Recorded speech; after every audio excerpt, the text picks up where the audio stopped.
It's time for a prove it game from Washington's offense.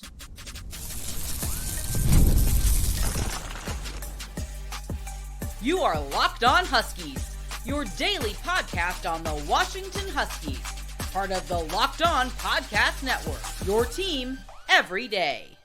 Welcome back in to another edition of the Locked On Huskies podcast. I'm Roman Tomashoff. That's Lars Hanson. He's site editor with Athlon Sports' Inside the Huskies. I'm the site editor with Huskies Wire. Thank you for making this your first watch or first listen of the day, as we are a part of the Locked On Podcast Network, your team every day. And today's episode is brought to you by FanDuel. Place your first $5 bet and you'll get started with $200 in bonus bets guaranteed. Visit FanDuel.com to get started. Lars got a really fun show coming at all the everydayers today. We're going to be talking some recruiting. There's going to be some guys on campus this weekend. A couple other things that we need to, get into just on the recruiting front. It's been a minute since we got into all that. We're going to talk about, can Washington stop Donovan Edwards and this Michigan rushing attack, and Alex Orji as well. And before we get there, we need to talk about Washington's offense. Coming off of an 18-point performance against Rutgers, where they left, I'm just going to generalize here and say 17 at least points on the field. They need to show up. They need to show up in a big way. And it's really interesting just how similar these two offenses are. Sorry, a fun stat I want to get in here off the top. Washington's offense is averaging 25.2 points a game right now. Michigan's is averaging 24.8. All the numbers are the same. Touchdowns, field goals. All the numbers are the exact same, except Washington they converted a 2-point attempt against Rutgers. That's it.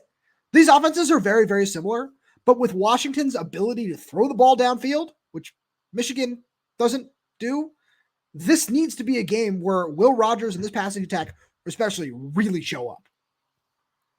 Which, again, starts with the offensive line. If you can protect Will has shown he can get the ball there. Now, on the the 4th and 9 miss against Rutgers early in the game to Denzel. I don't know what that was. So as long as you can kind of avoid some of those, wasted plays, because, hey, if you're going for it on 4th and plus territory, you got to convert. Like, we're talking, it should be 4th and 3 or less. Like, I know it's 4th and 9 and whatever. But as Will said, during his press availability, somebody knock on wood. I don't know if you got any wood over there. I got a wood step stool over here. I can, because again, Will has never had a season like this. But again, there's also never really been a season or a team like this. You can say Colorado last year and a couple other teams where, there's been a lot of decent turnover at other schools. I don't know about that. Like, compared to this, where you're talking, it's like quarterback who's brand new to the system and 5 offensive linemen that did not play last season at the school that they're now at. Right. Like, to me, the fact that they've been able to do as well as they have so far is a testament to do. But this is a perfect game where Jedd, when I asked him a couple of weeks ago, he said, what's the identity of the offense? Well, we're big plays. We like to take shots down the field. It's like, so take those shots. Now, crazy as it was, the 51-yarder to Denzel wasn't really a downfield shot. That was catch and run. That was, and I think that's more or less what we've expected out of this offense and what you would expect in this game, where Michigan's pass defense, I think, ranks bottom 3rd in the Big Ten. Yeah, out of 18. So we're talking, you're ripe for the picking there. And, not that we don't love Jonah Coleman. We both would love, Jonah plus fantasy all day. But pick strength where it is. Like, Will Johnson's going to take away Denzel or Jeremiah or whoever you put on him. So in a way, it's almost like if you know that, find out early if Will's gonna stay on one side or if he's gonna travel with the receiver. That's why I would almost love to see Jeremiah lined up against Will early on in the game. Because if it's gonna be a decoy anyways, why not just have Denzel open against your second or Giles or whoever? Now, if you see Will track, then you're gonna know, okay, now we need to, scheme a little bit differently. But Jedd's a good enough schemer to figure out that pretty early. So I agree with you there. One of the things that where, you talk about Jonah, you talk about the running game a little bit. On the other side of it, and I know Michigan's had, an injury or two in the secondary. But when I look at this rushing attack, Michigan's run defense is 3rd in the Big Ten, allowing 68 yards a game. So it feels like Will Rogers could have his most passing attempts of the season in this game. And when I look at everything that Michigan does, it's, just like Washington, it's a very different case from last year where, different coaches all around. I know, we talked about Wink Martindale on yesterday's show running the defense, and, it's still certainly employing a somewhat similar scheme. But I look at this and I say, all right, when I look at Washington's trio of wide receivers, I don't want to say they have an advantage, especially when, Will Johnson could be the highest pick of anybody on the field, and maybe Mason Graham. I feel like that's going to be a discussion point come March and April. But when you have both of those, when you have, especially a guy like Will out there, he does so much, but at the same point, you can, like the best way that I can think about this is the old Richard Sherman days at the Seahawks, when, you would see him line up on a certain part of the field and say, all right, the ball's going the other way. I feel like we might see some of that, which is, frustrating to watch from an offensive perspective. But I think that's something that certainly could work to counteract this. I don't necessarily know if that's what it's going to be, but I feel like that turns into just sort of proving it, like, all right, can you execute if this is what the game plan is going to be? And we've seen them execute a little bit. We haven't seen them execute in the red zone at the, the level they should be, but it all comes down to some of these little things. And what are those going to look like in this game? And it does start up front. But when I get into, looking at it where it doesn't look like Quentin Moore is going to be back for this game from just the comments that Jedd Fisch has made. And, that's going to certainly put a lot on Kaleki Latu, on Decker DeGraff. But I look at this and I say, all right, it comes down to the wide receivers for me. It comes down to these guys. Are they going to be able to make plays against the secondary? And the numbers say they can. But that doesn't mean they're going to do it on the field, because the numbers in terms of the offense, the defense, all these different things say Washington should have won the 2 games they lost, but it doesn't matter because they didn't. So are you going to do it? You need to show up and prove that. Well, and what if you look back and you could sum up those 2 losses in one word or one phrase, and it's, if Washington cannot beat Washington, they can win this game. And I know that's a cop-out. I know Coug fans are like, oh, of course, yeah, Washington should have won that game. It's like, they really should have. The Rutgers game, I mean, they left more points on the field than they scored. I mean, technically, the offense scored 15 if you think about it, because Grady gets credit for the 3. The offense doesn't get credit for what Grady does. Grady's a extension of the offense, but not necessarily a part of the offense. And so, right, Jedd Fisch's offense is scoring 15 points when the defense is literally holding teams to under 24. Like, Jedd, we're just looking for one more touchdown there. Really, that's all you need. 1, maybe 2. And, Grady, maybe only 1 more field goal of the 2. You don't even need both. You just need 1. That's what's so crazy about it. And all those things where we'll talk about it on Tuesday, which, the penalties in the red zone when those come up, Kaleki, and it always seems to be a different guy for a different reason. And it's almost like, okay, how many more reasons do you have to have a penalty in the red zone that kills a drive? Like, I don't have the bingo card in front of me, but I got to imagine we're almost out of spaces here. Like, and by the way, like, do you really have to fill up the bingo card before you can fix that problem? Or can you just fix the problem right now? The problem is, I don't know what the fix is. Like, it's just being mentally tougher. And that starts with the coaching staff relaying that message in practice. And then, hopefully it carries over to the game. Right. And that's the most frustrating thing, Lars. It's the fact that these are things that should be somewhat easily fixable. And the fact that they haven't yet, where it's all right, like some of these things still showed up against Northwestern, but it seemed like a step in the right direction. And, the total number of penalties was down against Rutgers, but they still didn't help things, and the execution didn't help things. It's the same cop-out as, like the red zone offense, the numbers say this, but, we didn't kick a field goal here. We missed a couple of field goals when we were there and got pushed back, but it's all right. Well, that doesn't matter because that's what happened. Whatever they say, you need to find a way to improve. And that's what Jedd Fisch's message has been. We're going to try to get better every week. Show it. You're playing a top 10 team this week. Show that this week.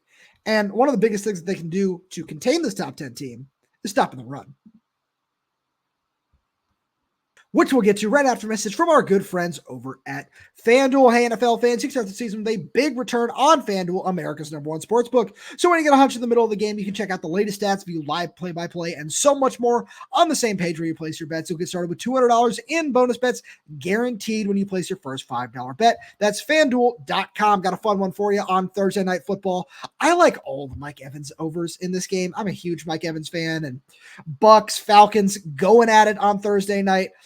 Give me a Mike Evans anytime touchdown. I think pair that with just every single over. Seriously.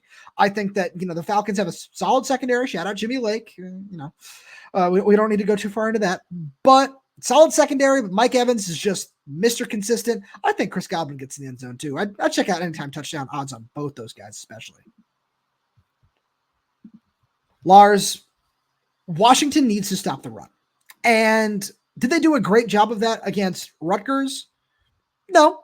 There were a couple of big plays in there, a couple plays that tackling needed to be improved. But I want to say it was solid at the very least. And when I look at this Michigan offense, if they run the ball on, let's call it 85% of plays, you can be shocked, because I certainly wouldn't be. And it feels that simple this week. Just stop the run. If you can, it's one thing to say it, obviously another to do it. But I don't feel threatened at all by Alex Orji with his arm from what he's been able to do the last couple of weeks. If I'm Steve Belichick, so just show that you can stop the run, and it feels like you should be able to limit drives and take up more of the clock with your offense, which is exactly what you want. Leave your offense on the field in a game like this. See, that's the key for where it really separates. So I was looking at the numbers as you were saying that. So Washington has allowed one more rushing touchdown and about one-ish more yard per average. Michigan's averaging 2.75. Washington's in the 3.74. So about basically one more yard per game or per run.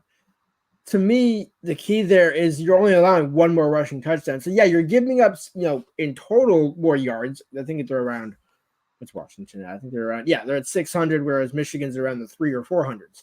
So you're giving up significantly more yardage, but you're not giving up those touchdowns, which the problem there, as you hit on, those are drive extending plays. That's when the offense can't get back on the field and it's a 3rd and 5 and you give up 7 on the ground.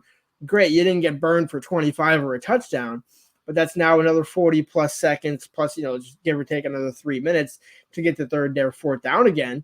And that's more drives that the offense can't be on the field and do quick strikes or anything like that, which we saw from Washington last season under Kalen. And so getting those stops is really the key, where you're going to get beat a couple of times. But there should really be a couple of drives where you're talking five plays or less, where you can give up a first down, but not the second one.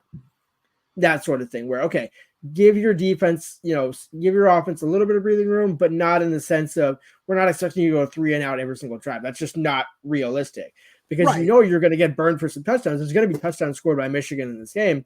Just limiting those touchdown drives. And if you're going to do it, I'm not saying let him score, but it's almost in one of those, you almost would rather have it be a big gasher so the offense can get right back on the field than, 3 or 4 yards in the cloud of dust where Michigan's taking up 5, 6, 7 minutes of time and Washington's offense can't get on the field.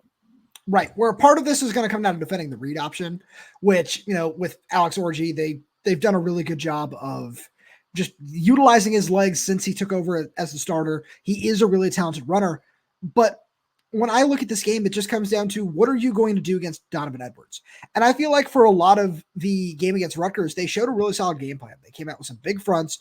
Voy was really good. We'll see if Zach Durfee plays. Obviously, we know the loss of Jayvon Parker, which we talked about the other day, is tough for this defense. If Zach Durfee is able to be out there as he's dealing with a toe injury, that would be really helpful. But we saw a really solid plan.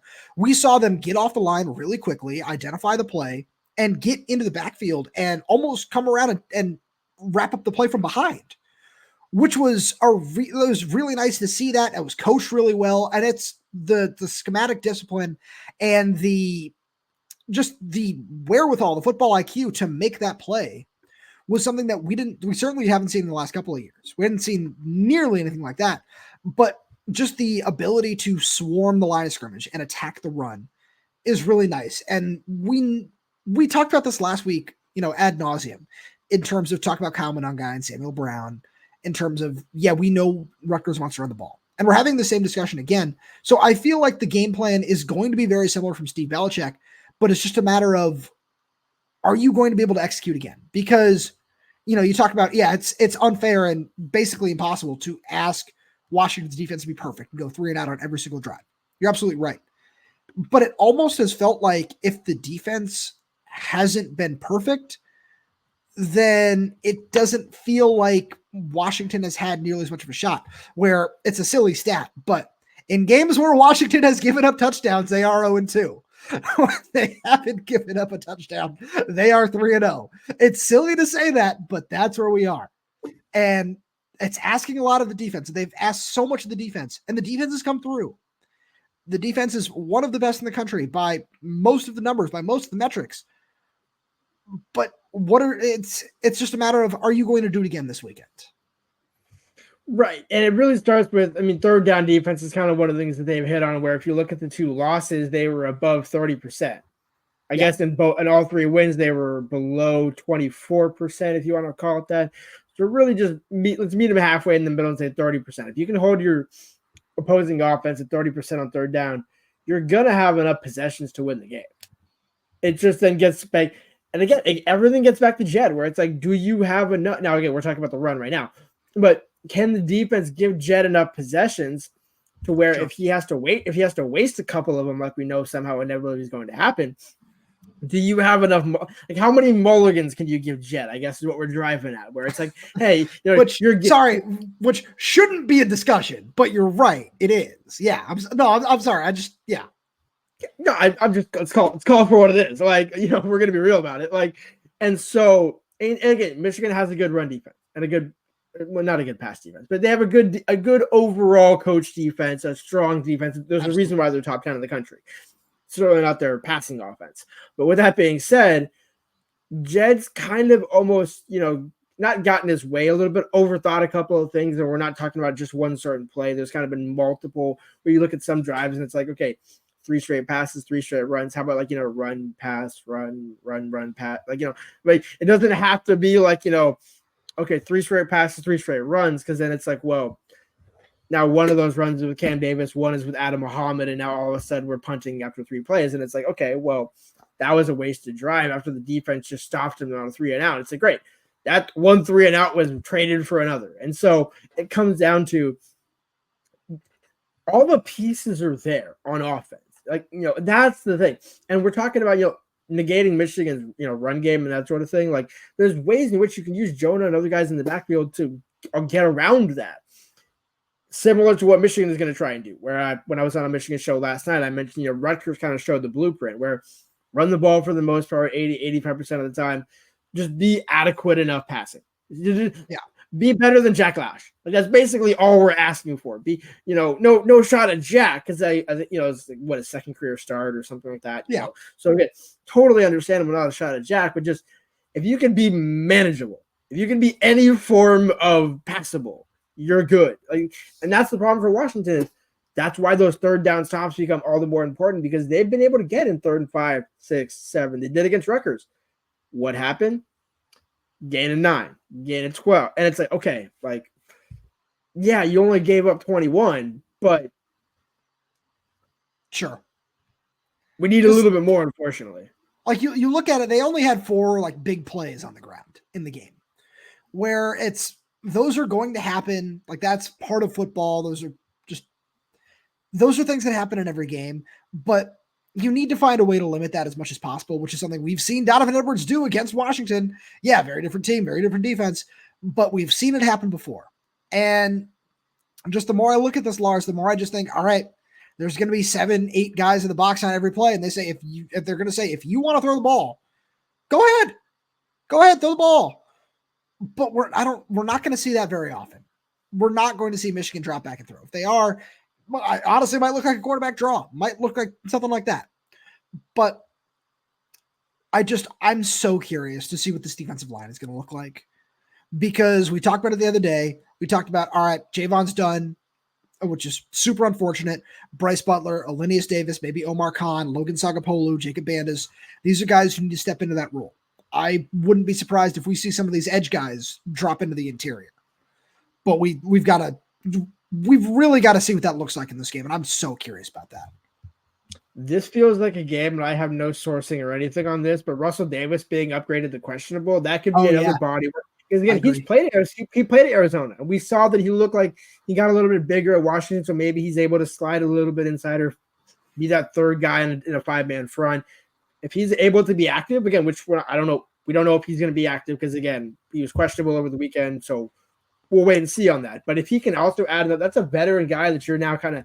It's like a mid-season. You're trading almost like a Parham for a Davis, where it's like you already had both on the roster, but Russell Davis could be a sneaky good addition if he can play. So you're right. One thing that I'll add is something Jedd Fisch said on Monday is he did mention when he was being asked about injuries, he said, and we'll see what that looks like because that was Monday. We'll talk to him again on Thursday and see what things sound like now. But on Monday, one of the things he said was it seems like the only guys who aren't done for the year that might not be able to play in this game are Quentin Moore and he's had Kevin Green. I was like, I know it's somebody who hasn't played in a while. So those two guys, it seems like those are the only two ones that might not be able to play, which, talk about Ryan Otten coming back. Maybe we'll see what that looks like.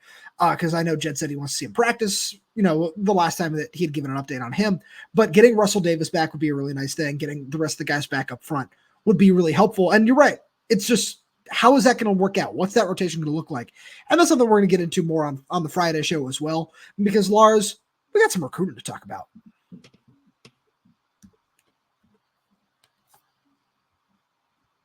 So Lars, when we look at the recruiting, I'm really interested.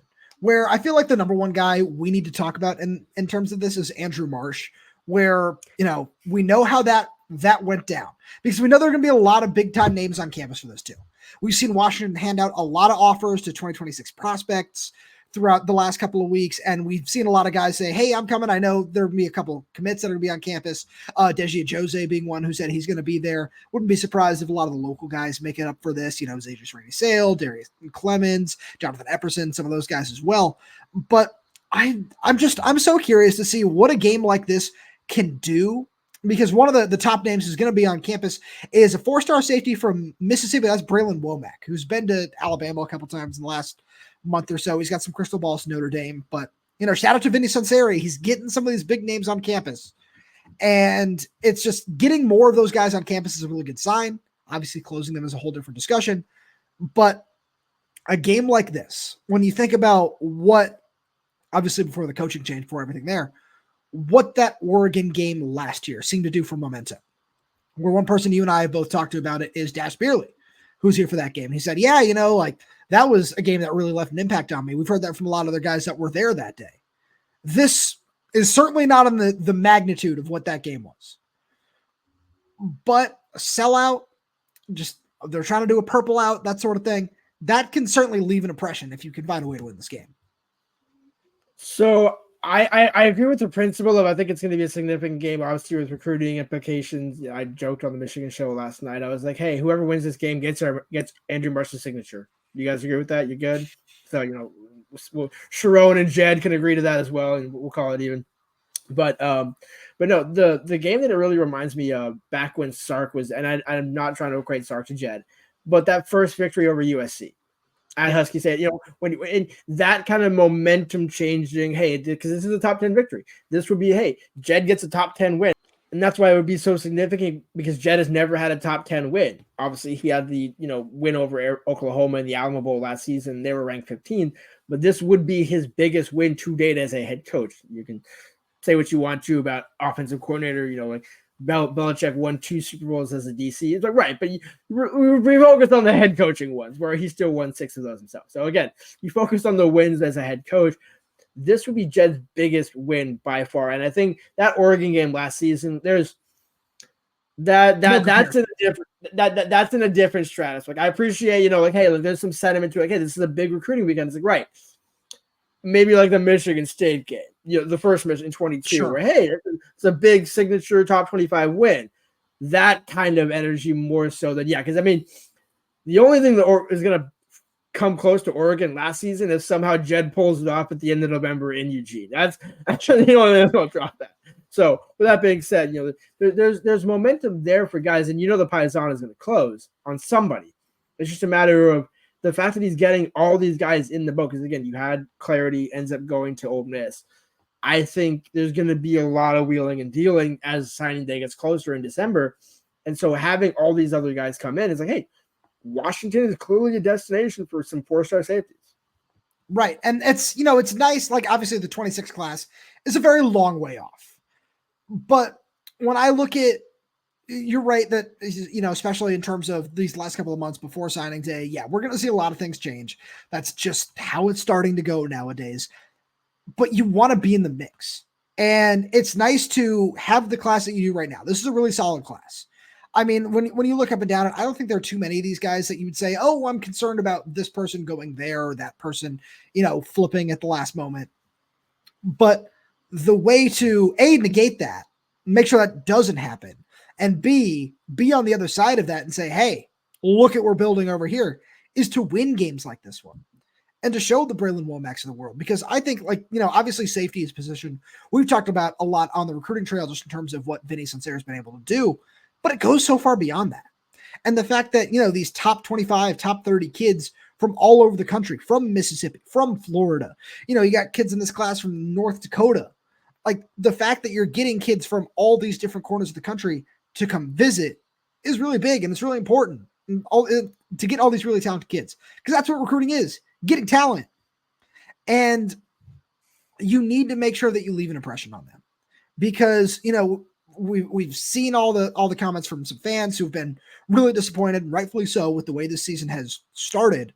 And, if it keeps going this way and somebody says, oh, I'm going to open up my options, if that does start happening, then all of a sudden this turns from a bad stretch into an avalanche. Right. And again, it's neither of the losses were like blowouts. So you're not looking at a bad, but it's also that none of them were convincing. None of them were like, hey, you left some points on. It's like, right. The motto coming into the season was, well, we should be getting better every game. That should be our worst game. It's like, well, all these guys are still hanging around. Vanderplu got the offer from Oregon, still hanging around. Zach Sotzkowski got an offer from Oregon, still hanging around. It's like all these kids want to stick and believe and give them you got to give them a reason on the field. You can point back to Jedd's, 20, what was it, the 22 class or 23 class of Jonah and Fafita and McMillan. 22, guys came in 22, where they're coming off a 1-11 season. You can do that on some level. But this class, like this is Jedd's level up. Like, Jedd, you went from Arizona to Washington to level up, not to bring the status quo from Arizona, which is, we've only had one 10-win season in the last, 3 decades since World War. Yeah, 3 in the last 100 years. Yeah, which since World War II or something like that, And so it's like, there's we had a national championship appearance in Washington last season. Hate to break it to you, I'm not saying that's the expectation yearly, but that's the bar now here. That's where we're at. So you got to get back there pretty quick. Exactly. And that's the thing where this class has the talent to, especially in the expanded playoff, to get the team there. This class especially has the talent. When you look at the rankings, but you watch the film too, you look at all those things, you say, yeah, there's a lot of really, really good players in this class. But in this world of college football, you need to make sure that you retain that talent. And you continue to recruit it and you continue to show it. This is still the best place for you. I know, X school is saying this and Y school is saying that, but Washington is still the place for you for all these reasons. And this game against Michigan, especially with a lot of these guys that are going to be there. Like, we talked about it a few weeks ago when we saw Vanderplu on the sidelines. Like, yeah, this is really good to see. Seeing these guys from California coming up when they have some time to take that visit. Like, that's still really great. I know, it overlapped with the bye week for them, so it worked out really well in terms of the timing. But just seeing those things and seeing those guys come up here and check that out, it's still really nice, but it's not always enough. And you need to just make sure that, and that's one of the things that I really do like about the staff, is its ability to recruit, its ability to continue to just push and continue to say, look, we're not stopping on selling the school. Like, when we sometimes check Twitter, like right after the show while we're doing this as well, like there are always offers that are being handed out. The staff has handed out so many 2026 offers this week and some 2027, some 2028s. It's still going and it's still saying, look, this is like, yeah, we understand what this needs to be. Where I feel like we saw recruiting really slow down, especially last season, when the season rolled around. But it's one of those things where they're doing a really good job of continuing to sell the program. And you can do that off the field, but you have a much better opportunity to do it on the field. No, you're telling me Kalen kind of died the recruiting sales as the season approached? No, I'm shocked, but I mean, again, the dude cooked on the field. So what he's going to say, you know what? I ain't putting in the time on the trail. I'm going to put the time on the field and you guys figure it out here. Not a bad approach. And I think, in a way, the approach that Jedd might want to take a piece of. Right. And which is kind of what he's done this season, which is, again, and we're talking about this recruiting class, but pairing that with Damon in year 2, Muhammad in year 2, Audric Harris in year 2, Paki Finau in year 2, all these, Max McCree, kind of a JUCO edition, whatever you want to call that, these building block pieces coming back. Because, yeah, you're losing Enoch, you're losing X, Y, and Z. But most of the team is coming back, and you're bringing in even better talent comparatively than what they had the past couple of years. So to me, like, all those pieces are there, and that's why playing Damon early in these games, I guarantee you, I'm going to try and we're going to go back and forth on the Damon scores a touchdown prediction. Eventually we'll be right. Because I started it 2 weeks ago, then you had it this past weekend, so I'm going to go back this week. One of the sneak preview for Friday, but that's what it's about. Playing these guys, showing, hey, we're not just saying, hey, you're getting early playing time and X, Y, and Z and all this. It's actually coming true. And we're seeing it on defense as well with Komori House and a number of guys. So to me, it's like, yeah, just you're building in the right direction. You just need to also kind of get some wins along the way, both on and off the field. Absolutely.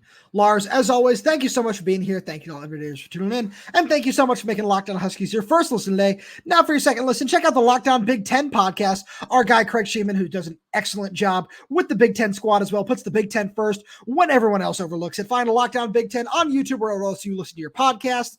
And, if you like everything we have to offer, make sure you subscribe wherever you get your podcast. So that's YouTube, Spotify, Apple Music, Amazon Music. We're there. We're everywhere. We're updating the channel with new content every single day. So make sure you click that like button, click that little bell so you never miss when we post a new video. If you got any questions, comments, concerns, drop them right down below in the comment section. And if you're audio only, please leave us a 5-star review, as it does help us out a lot. Thank you so much for tuning in, and we'll talk to you on Friday.